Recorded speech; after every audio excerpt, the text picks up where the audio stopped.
Hello my namaste to all of you. I hope आप सभी स्वस्थ और खुश होंगे। मम्मा और बेबी की सीरीज में आज हम बात करने वाले हैं प्रेगनेंसी के थर्ड मंथ के बारे में कि प्रेगनेंसी के थर्ड मंथ में क्या होता है, शिशु का विकास कैसे होता है, इस समय शिशु का वजन क्या होता है और उसकी लंबाई कितनी होती है और शिशु के कौन कौन से अंग बन चुके होते हैं तीसरे महीने के अंत तक। और फिर जानेंगे कि अल्ट्रासाउंड में क्या पता चलता है हमें, उसके बाद हमें इस समय कौन कौन से टेस्ट करवाने हैं, इस समय जो शरीर है उसमें क्या क्या बदलाव आते हैं प्रेग्नेंट महिला के, और फिर इस समय कौन कौन सी सावधानियां रखनी चाहिए, इन सभी विषयों पर आज हम चर्चा करने वाले हैं। उसके पहले आप सभी को कॉन्ग्रेचुलेशन कि आपने थर्ड मंथ में एंट्री कर ली है।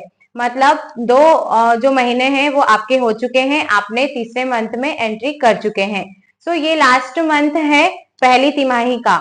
गर्भपात की समस्या नहीं होगी। सो हमें ये जो मंथ है उसे सक्सेसफुली कंप्लीट करना है। सो आइए स्टार्ट करते हैं कि जो प्रेगनेंसी का थर्ड मंथ है वो उसमें शिशु का विकास कैसे होता है और क्या क्या होता है इस समय। जो होता है, आपने यदि थर्ड मंथ में प्रवेश कर लिया है तो इस समय जो हमारा बेबी है, जो हमारा शिशु है, वो उसका आकार इस महीने के अंत तक एक नींबू के बराबर हो चुका होगा। और फिर इस समय हमारा जो शिशु है वो भी हरकतें करने लग जाता है, उसके अंग जैसे कि हाथ की उंगलियां और पैर भी बनना स्टार्ट हो जाते हैं। इस समय क्या होता है, जो हमारे शिशु है उसके जो जननांग है वो भी बन जाते हैं। मतलब अल्ट्रासाउंड में जो हमें लिंग का पता आसानी से लग जाता है कि गर्भ में शिशु महिला है या पुरुष, हमें ये चीज अल्ट्रासाउंड के द्वारा पता चल जाती है। लेकिन डिस्क्लोज नहीं कर सकते डॉक्टर्स लिंग को, क्योंकि ये कानूनी अपराध है। लेकिन इस समय जो हमारे शिशु है उसके जननांग प्रॉपर डेवलप हो चुके होते हैं और हमारा जो शिशु है वो हरकतें भी करने लगता है। उसके हाथ और पैर की उंगलियां भी बन चुकी होती हैं और जो चेहरे की विशेषताएं हैं जैसे आंख, नाक, कान, मुंह, ये भी हमारे जो शिशु है उसके डेवलपमेंट होने लग जाता है। इसके बाद हमारा जो शिशु है उसकी हड्डियां सख्त होने लग जाती हैं और सारी कोशिकाएं, तंत्रिका तंत्र और मांसपेशियों का डेवलपमेंट होने लगता है। इस समय तक शिशु इस महीने के लास्ट तक शिशु का क्या होता है, सुनने की जो प्रक्रिया है वो भी सुन सकता है। मतलब तीसरे महीने के अंत तक हमारे जो शिशु है वो ध्वनि तरंगों को आसानी से सुन सकता है। इसके अंत तक, मतलब ये जो महीना है उसके अंत तक हम शिशु को अच्छे संगीत को भी सुना सकते हैं और वो हमारा शिशु फील कर सकता है। इसके बाद है जो हमारा शिशु है उसके जो जननांग है बनने लग जाते हैं, कोशिकाएं बनने लग जाती है, रीढ़ की हड्डी, किडनी का निर्माण हो जाता है, रक्त संचार की प्रक्रिया शुरू हो जाती है। तीसरे महीने में क्या होता है, गर्भनाल, प्लेसेंटा और जो भ्रूण है, भ्रूण को पेट से कनेक्ट करती है प्लेसेंटा को गर्भनाल, ताकि ऑक्सीजन और पोषण हमारे शिशु तक प्रॉपर मात्रा में पहुंच सके। इस समय हमारा शिशु का जो पूरा विकास है वो पूरी तरीके से शुरू हो जाता है और पूरा होने लगता है। इस समय जो हमारे शिशु का वजन है वो 1 औंस, मतलब 13 से लेकर 30 ग्राम के बीच में हो सकता है। मतलब आपके जो बेबी का वेट है वो 13 से लेकर 30 ग्राम के बीच में हो सकता है। और प्रत्येक जैसा गर्भावस्था अलग होती है, प्रत्येक शिशु अलग होता है। उसके अकॉर्डिंग ही आपके शिशु का वेट होगा। उसका वजन लास्ट, इस महीने के लास्ट तक एक लेमन के साइज का आपका शिशु हो जाता है इस समय। अब क्या होता है, इस जो थर्ड मंथ में ही हमारा अल्ट्रासाउंड होना है। थर्ड मंथ में हमारा पहला अल्ट्रासाउंड होता है। जब आप अल्ट्रासाउंड इस महीने में आपको करवाना ही है, जब आप शिशु आप डॉक्टर्स के पास जाएंगे अपना अल्ट्रासाउंड करवाने, तो आपको पता चलेगा कि आपकी प्रेगनेंसी कितनी है, मतलब एक बेबी है या दो। इसमें आपको क्या होगा, डिलीवरी डेट भी पता चलेगी और किसी भी तरह की असामान्यताएं वो भी पता चल जाएगी। इसलिए थर्ड मंथ का जो अल्ट्रासाउंड है वो बहुत ही इंपॉर्टेंट है और आपको ये अल्ट्रासाउंड जरूर करवाना है। यदि आपने नहीं करवाया है अभी तक तो आपको अभी इस वीडियो को सुनने के बाद जाना है और अल्ट्रासाउंड करवाना है। आप जानते हैं कि इस मंथ में कौन कौन से टेस्ट होते हैं। इस मंथ में यूरिन टेस्ट, बीपी शुगर का टेस्ट किया जाता है, फोलिक एसिड और हीमोग्लोबिन टेस्ट होता है। इससे हम इन सारे टेस्ट से पता चलता है कि हमारे जो बॉडी है वो ठीक से फंक्शन कर रही है या नहीं, और शिशु के विकास के लिए कौन कौन से सप्लीमेंट दिए जाएंगे। और इसी मंथ में हमें डॉक्टर्स भी रिकमेंड करते हैं, सलाह देते हैं, सप्लीमेंट्स देते हैं, चाहे वो आयरन हो, कैल्शियम हो, फोलिक एसिड हो। सो हमें इस समय गायनेकोलॉजिस्ट और जो एक्सपर्ट्स हैं उनसे मिलना है, अपने डॉक्टर से संपर्क इस महीने में हमें जरूर करना है। उसके बाद हम जानते हैं कि इस समय जो हमारी बॉडी है उसमें क्या परिवर्तन होता है। यदि आप 3rd मंथ प्रेगनेंसी में हैं तो हमारी बॉडी में कई चेंजेस होते हैं जो कि लगभग 1st और 2nd मंथ जैसे ही होते हैं, लेकिन कुछ नए चेंजेस भी होते हैं, जैसे कि इस समय प्रेगनेंसी के 3rd मंथ में हमारे ब्रेस्ट का जो आकार है वो बढ़ने लगता है और इसका कलर भी थोड़ा डार्क होने लगता है। सो ये नॉर्मल है, अगर आपके साथ में ये चीज हो रही है प्रेगनेंसी के 3rd मंथ में तो ये कॉमन है, इसमें आप टेंशन न लें। नेक्स्ट है योनि स्राव बढ़ जाता है अगर आप प्रेगनेंसी के 3rd मंथ में हैं, तो इसमें क्या होता है, एस्ट्रोजन और सारे हार्मोनल इंक्रीज होते हैं जो बेबी को सपोर्ट करते हैं डेवलपमेंट में। तो क्या होता है, इस समय जो योनि से स्राव है वो बढ़ जाता है। अगर आप ऐसी समस्या नोटिस कर रही हैं, फेस कर रही हैं, तो ये भी कॉमन सिम्टम है प्रेगनेंसी के 3rd मंथ का। नेक्स्ट अगर देखा जाए तो यूरिन पास करने की समस्या ये बनी ही रहती है, क्योंकि क्या होता है, जो हमारा गर्भाशय है वो एक्सपांड होता है, वो बढ़ने लगता है, क्योंकि हमारा जो शिशु है वो भी एक्सपांड होता है। इस वजह से क्या होता है, ब्लैडर पर प्रेशर आता है और हमें ऐसा फील होता है कि हमें अब यूरिन पास करना चाहिए। सो ये एक कॉमन सिम्टम है।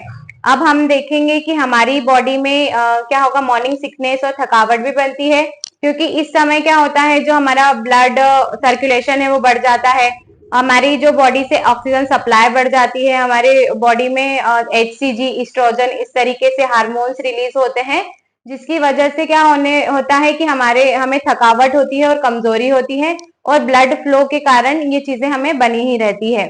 नेक्स्ट एक देखा जाए तो यदि आपको प्रेगनेंसी के 1st मंथ से मतली और वॉमिटिंग की समस्या है, नोजिया की, तो ये भी आपकी बनी रहती है, लेकिन सिर्फ इसी मंथ तक आपको वेट करना है।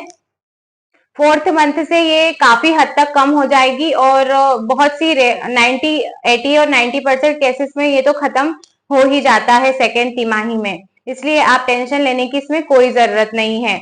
उसके बाद है कि आइए जानते हैं कि हमें प्रेगनेंसी का अगर 3rd मंथ चल रहा है तो हमें कौन कौन सी सावधानियां रखनी चाहिए।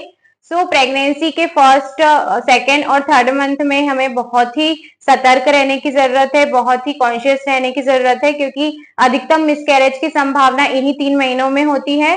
सो हमें क्या करना है, सिर्फ 1 मंथ और प्रॉपर निकालना है, और इसके बाद आप अपनी जो प्रेगनेंसी है उसकी गुड न्यूज अपनी फैमिली फ्रेंड्स को दे सकती हैं, क्योंकि इसके बाद किसी भी तरीके की कोई प्रॉब्लम्स नहीं होगी।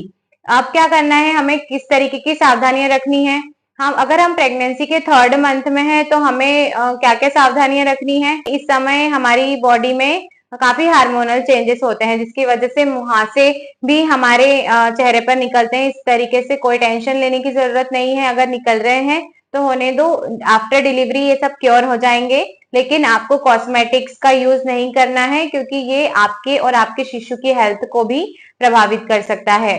नेक्स्ट है कि अगर किसी भी तरीके की दवाई ना लें, यदि आपको ज्यादा तकलीफ हो रही है, किसी फीवर है या फिर कुछ और समस्या हो रही है, तो आप दवाइयां न लें, दवाइयों को आप इग्नोर ही करें।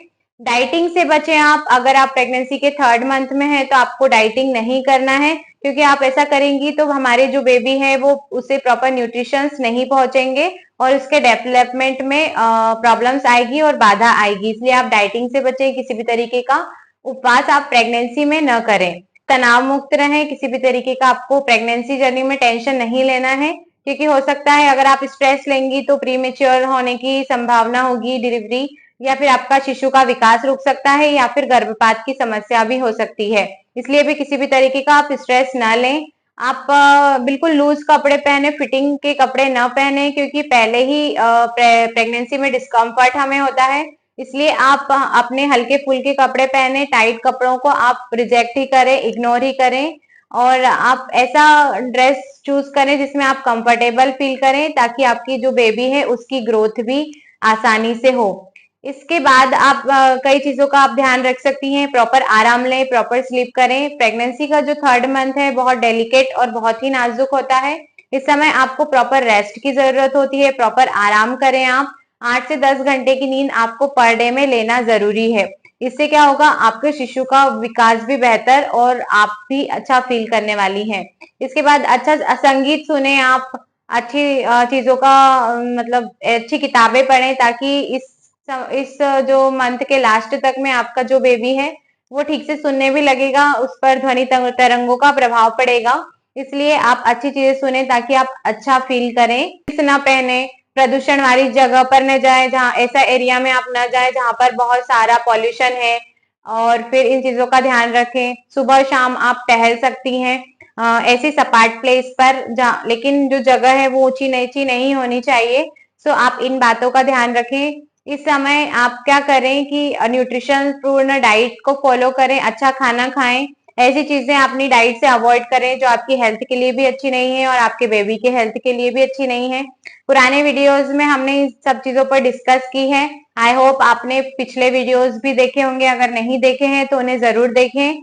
सेम डाइट फॉलो होगी इस मंथ में भी, क्योंकि अपनी डाइट को आप अच्छे से रखें ताकि कैल्शियम, आयरन, विटामिन जितने हैं वो आपको घर की प्लेट से ही मिल जाएं।